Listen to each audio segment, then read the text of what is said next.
Hi. So, moving on with our financial reporting quality, one of the most important aspects throughout FRA is what we have discussed regarding aggressive and conservative approaches of management while reporting.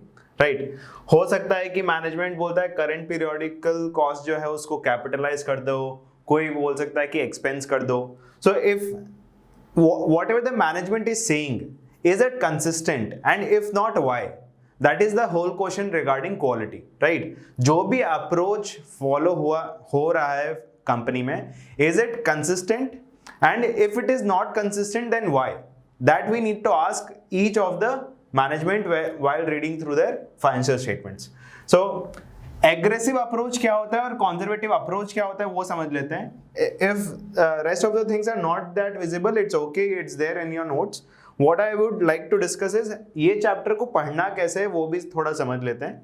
We need to understand पहले तो financial reporting quality होता क्या है, right? That we have discussed in the previous session.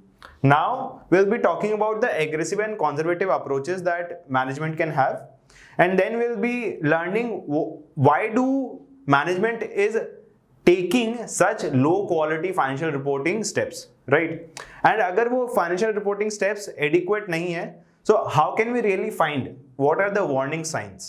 ठीक है, और अगर warning signs है तो हमको क्या क्या मैकेनिज्म देखना चाहिए कि कंपनी फॉलो कर रही है कि नहीं कर रही है, right? So that is how you should be reading this chapter. So first of all aggressive and conservative approaches समझ लेते हैं.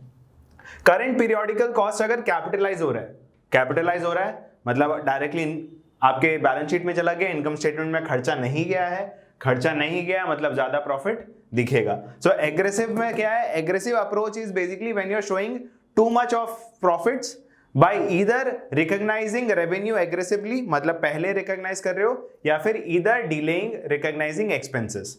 तो that is aggressive approach. Conservative approach is you are recognizing either low profits or you are recognizing too much of expenses so as to get to a lower profits.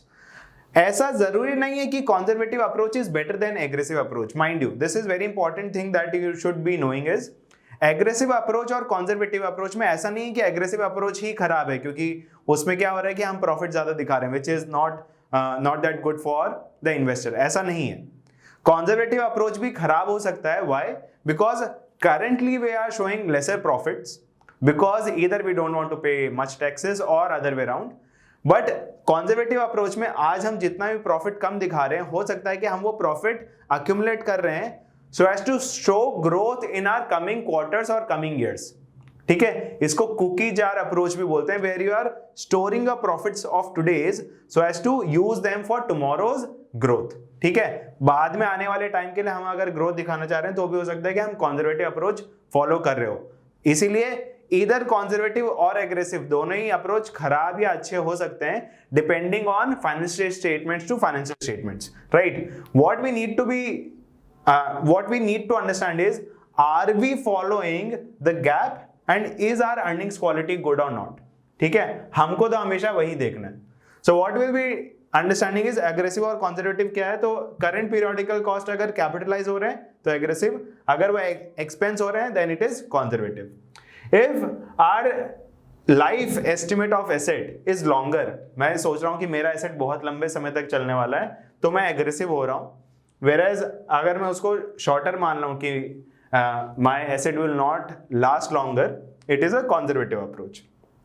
Salvage value of the asset, अगर उसको estimate कर रहा हूं कि मैं बहुत ज्यादा आने वाला है, सैल्वेज वैल्यू आराम से जो मैं खरीद रहा हूं वो इतने में तो बिक ही जाएगा, तो मैं एग्रेसिव हूं. आई एम थिंकिंग कि मैं ज्यादा प्रॉफिट कमा सकता हूं. अगर वो लोअर है तो आई एम बीइंग कंजर्वेटिव.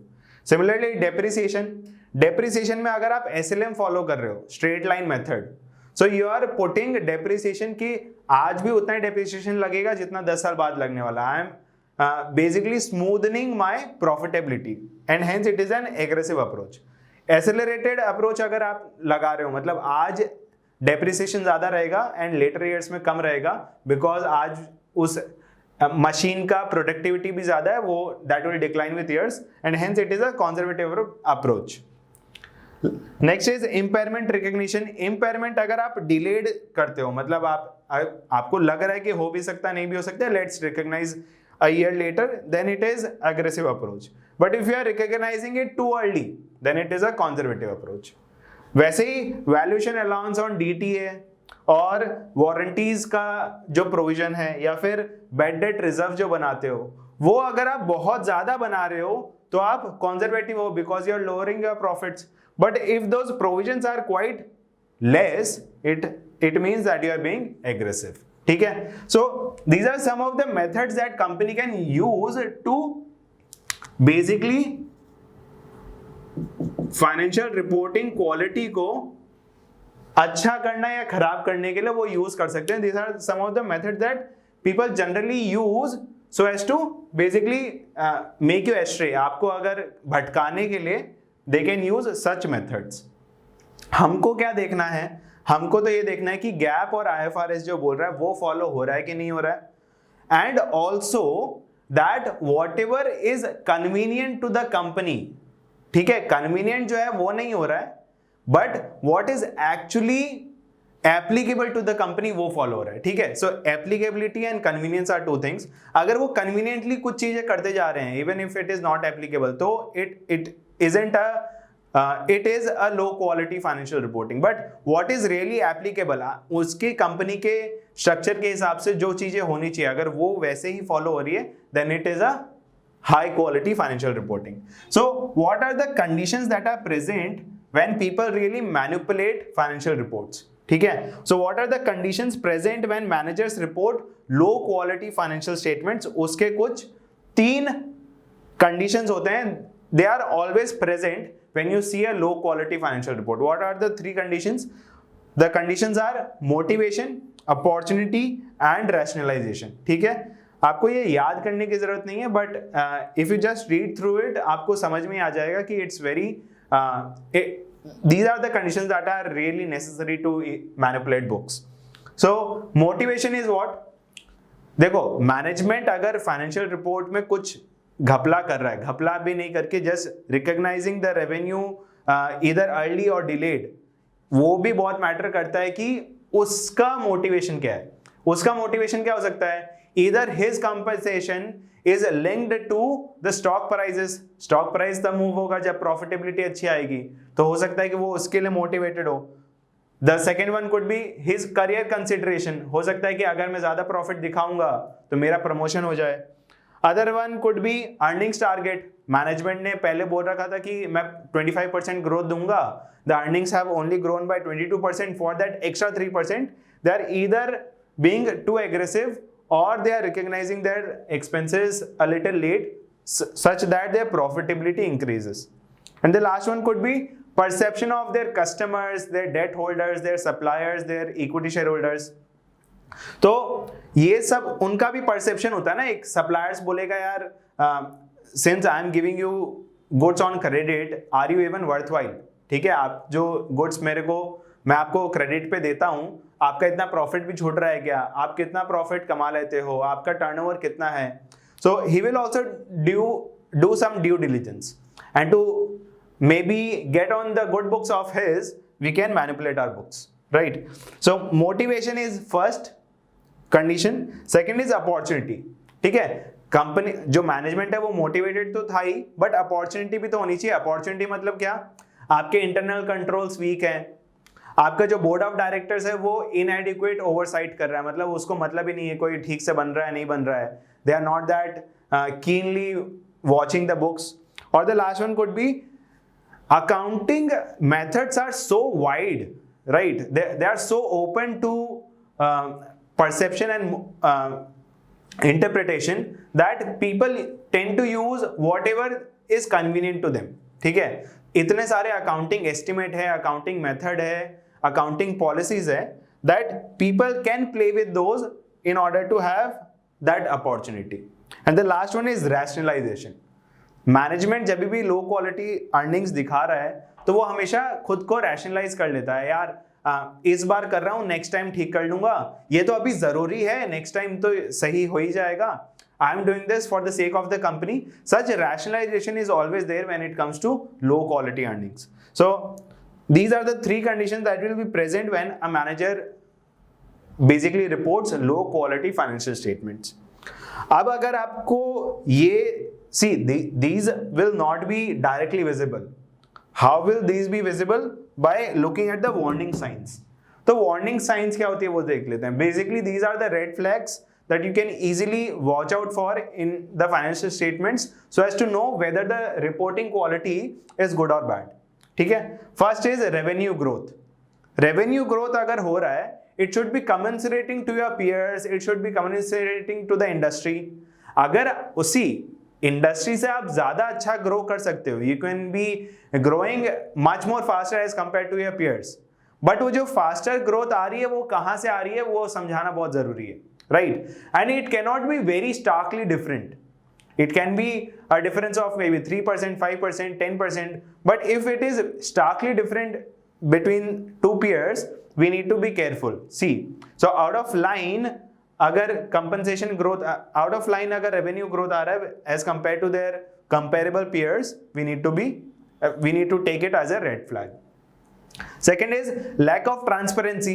जो डिस्क्लोजर रिक्वायरमेंट है वो डिस्क्लोजर रिक्वायरमेंट या तो फुलफिल नहीं हो रहा है या तो जस्ट अबाउट फुलफिल हो रहा है. मतलब गैप बोल रहा है अगर इतना डिस्क्लोजर देना आपने तो एग्जैक्टली वही डिस्क्लोजर दे दिया without really delving deeper into, right, those things. तो lack of transparency or frequent changes in accounting methods. I told you there is a wide gamut of accounting methods that are applicable. So if the management is changing them often according to the convenience that they want to have, then it is a red flag. Third one is turnover ratios, they keep on decreasing. अगर वो turnover ratios decrease हो रहे हैं, that means you need to have more assets for fueling in more sales. If you need more inventory to fuel in more sales. आपको पता चल जाएगा कि अगर कंपनी ज्यादा ग्रो कर रही है तो वो कैसे ग्रो कर पा रही है. अगर वो ज्यादा डेट लेके, ज्यादा एसेट बना के या फिर ज्यादा इन्वेंट्री रख के ग्रो हो रही है, then the growth is not sustainable, right? Again it is a red flag. Next is comparing your net income with the cash flows. ठीक है, आपका जो नेट इनकम आ रहा है that should be commensurating to your operating cash flows. Obviously those will be not directly related, directly same नहीं होंगे. There will be some differences between the two, but they can not be starkly different, right? So we need to measure our operating cash flows vis-a-vis our net income. Fifth is asset capitalization. See asset में बहुत सारी चीजें हैं जो कि हम estimate करते हैं. what will be the salvage value, what will be the life of the asset, what will be the basically depreciation, what form of depreciation will be used, SLM लोगे या फिर accelerated लोगे, और asset जो हमने buy किया उसमें से कितना capitalize होगा कितना नहीं होगा. all those things are very open to interpretation and hence we need to be careful about those things. And the last is frequent appearance of non-recurring items. ठीक है, non-recurring as the name suggests is that shouldn't occur on a recurring basis. अगर वो frequent है that means it's a red flag, right? So these are the warning signs that we can easily look out for and understand that हमारे quality जो है वो अच्छा है या नहीं. अब अगर हमको maintain करना है, if we want to really maintain high quality reporting, what are the things that we need to look out for? हमको देखना चाहिए कि we need to basically promote regulation. ज्यादा से ज्यादा रेगुलेशन आएगा तो ज्यादा से ज्यादा चीजें ओपन टू इंटरप्रिटेशन नहीं रहेगी, right? Standards give out a ready framework that people need to follow. So regulations will bring in a mechanism to basically make financial reporting disciplined. Then responsibilities, मतलब financial report कौन prepare कर रहा है, कौन vouch कर रहा है और कौन ऑडिट कर रहा है. All those responsibilities needs to be fixed. अगर वो है तो again financial reporting can be improved. Third one is audit. As the name suggest, it will be an independent party doing independent audit of your books of accounts so as to know whether the reporting quality is good or bad. So audit should be a thing in financial statements. And the last is internal controls. So if we have good robust internal controls, we can really watch out for these, right? अगर वो opportunity ही नहीं रहेगा तो कभी भी management financial report के साथ खेल नहीं पाएगा, राइट? सो इंटरनल कंट्रोल जितने स्ट्रांग होंगे उतना बेटर है। सो आई होप फाइनेंशियल रिपोर्टिंग क्या है, उसको कैसे देखना है, हमको ये चैप्टर कैसे समझना है, what are the warning science and what are the mechanisms that financial reporting can have in order to improve. I hope this all things are clear. We'll be moving ahead with next session. Thank you.